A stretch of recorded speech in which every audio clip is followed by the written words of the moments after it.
September 22ರಿಂದ October 2ರವರೆಗೆ Mysuru ದಸರಾವನ್ನ ಅದ್ದೂರಿಯಾಗಿ ಆಚರಿಸುವುದಕ್ಕೆ ರಾಜ್ಯ ಸರ್ಕಾರ ತೀರ್ಮಾನಿಸಿದ್ದು, ಈಗಾಗಲೇ ನಾಡ ಹಬ್ಬಕ್ಕೆ ಮೈಸೂರಿನಲ್ಲಿ ಸಿದ್ಧತೆಗಳು ಆರಂಭವಾಗಿದೆ.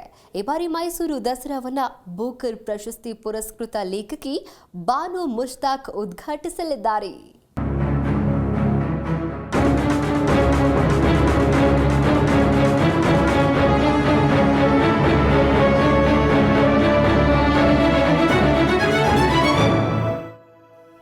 ಈ ಬಾರಿಯ ದಸರಾ ಉದ್ಘಾಟಿಸಲಿದ್ದಾರೆ ಬಾನು ಮುಷ್ತಾಕ್.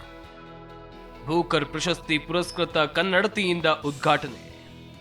ವಿಶ್ವವಿಖ್ಯಾತ ಮೈಸೂರು ದಸರಾ ಆರಂಭಕ್ಕೆ ದಿನಗಣನೆಗಳು ಶುರುವಾಗಿದೆ. 2025ರ ದಸರಾ ಚಟುವಟಿಕೆಗಳ ಸಿದ್ಧತೆ ಈಗಾಗಲೇ ಆರಂಭಗೊಂಡಿದೆ. ದಸರಾಗೆ ಸೆಪ್ಟೆಂಬರ್ 22ರಂದು ಚಾಲನೆ ಸಿಗುತ್ತೆ. ಇನ್ನು ಈ ಬಾರಿ ಮೈಸೂರು ದಸರಾ ಉದ್ಘಾಟನೆಗೆ ಬೂಕರ್ ಪ್ರಶಸ್ತಿ ಪುರಸ್ಕೃತೆ ಕನ್ನಡದ ಲೇಖಕಿ ಬಾನು ಮುಷ್ತಾಕ್ ಅವರನ್ನ ಆಯ್ಕೆ ಮಾಡಲಾಗಿದೆ. ಈ ಬಗ್ಗೆ ಸ್ವತಃ ಸಿಎಂ ಸಿದ್ದರಾಮಯ್ಯ ಅವರು ಅಧಿಕೃತವಾಗಿ ಘೋಷಣೆ ಮಾಡಿದ್ದಾರೆ. ಈ ಬಗ್ಗೆ ಸುದ್ದಿಗಾರರೊಂದಿಗೆ ಮಾತನಾಡಿದ ಸಿದ್ದರಾಮಯ್ಯ, ದಸರಾ ಮಹೋತ್ಸವವನ್ನ ಬೂಕರ್ ಪ್ರಶಸ್ತಿ ವಿಜೇತೆ ಬಾನು ಮುಷ್ತಾಕ್ ಅವರು ಉದ್ಘಾಟಿಸಲಿದ್ದಾರೆ. ಅವರ ಹೃದಯ ದೀಪ ಕೃತಿಗೆ ಬೂಕರ್ ಪ್ರಶಸ್ತಿ ಸಿಕ್ಕಿದ್ದು, ಕರ್ನಾಟಕದ ಮಹಿಳೆಗೆ ಬೂಕರ್ ಪ್ರಶಸ್ತಿ ಸಿಕ್ಕಿದ್ದು ಬಹಳ ಸಂತೋಷ ಆಗಿದೆ. ಹೋರಾಟದ ಹಿನ್ನೆಲೆಯಿಂದ ಬಂದವರು ಬಾನು ಮುಷ್ತಾಕ್ ರೈತ ಮತ್ತು ಕನ್ನಡ ಚಳುವಳಿಯಲ್ಲಿ ಕೆಲಸ ಮಾಡಿದ್ದಾರೆ.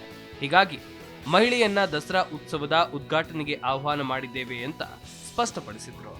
ಈ ಬಾರಿ ಮೈಸೂರು ದಸರಾ ಸೆಪ್ಟೆಂಬರ್ 22ರಿಂದ ಅಕ್ಟೋಬರ್ 2ರವರೆಗೆ 11 ದಿನಗಳ ಕಾಲ ನಡೆಯಲಿದೆ. ಉದ್ಘಾಟನೆಗೆ ಮೈಸೂರು ಜಿಲ್ಲಾಡಳಿತ ಲೇಖಕಿ ಬಾನು ಮುಷ್ತಾಕ್ ಅವರಿಗೆ ಗೌರವದಿಂದ ಅಧಿಕೃತವಾಗಿ ಆಹ್ವಾನಿಸಲಿದೆ ಅಂತ ಮುಖ್ಯಮಂತ್ರಿ ಸಿದ್ದರಾಮಯ್ಯ ಹೇಳಿದರು.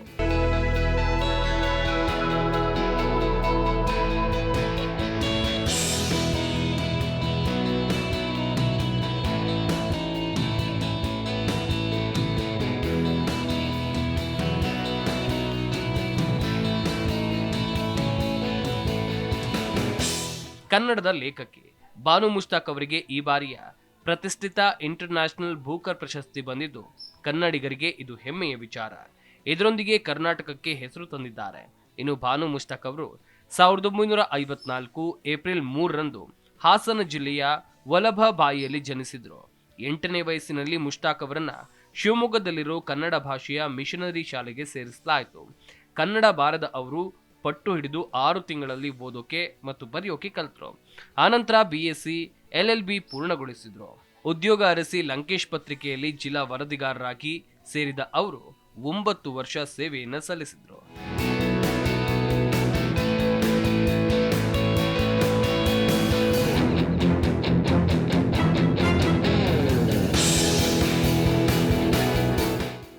ಕನ್ನಡದ ಹೆಸರಾಂತ ಸಾಹಿತಿ ಬಾನು ಮುಷ್ತಾಕ್ ಅವರು ಬೂಕರ್ ಪ್ರಶಸ್ತಿಗೆ ಭಾಜನವಾಗಿದ್ದಾರೆ. ಇದು ಸಿರಿಗನ್ನಡದ ಸಾಹಿತ್ಯಕ್ಕೆ ದೊರೆತ ಮೊದಲ ಪ್ರಶಸ್ತಿ ಇದಾಗಿದೆ.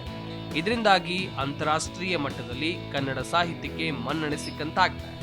ಇನ್ನು ಕರ್ನಾಟಕ ಸಾಹಿತ್ಯಕ್ಕೆ ಅವರು ನೀಡಿದ ಕೊಡುಗೆ ಅಪಾರ.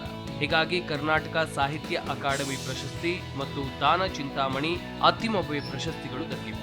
ಬಡವರ ಮಗಳು ಹೆಣ್ಣಲ್ಲ, ಕಾದಂಬರಿ, ಹೆಜ್ಜೆ ಮೂಡಿದ ಹಾದಿ, ಬೆಂಕಿ ಮಳೆ, ಎದೆಯ ಹಣತೆ ಅವರು ಬರೆದ ಕಥಾ ಸಂಕಲನವಾಗಿದೆ. Desk bureau, Zee Kannada news.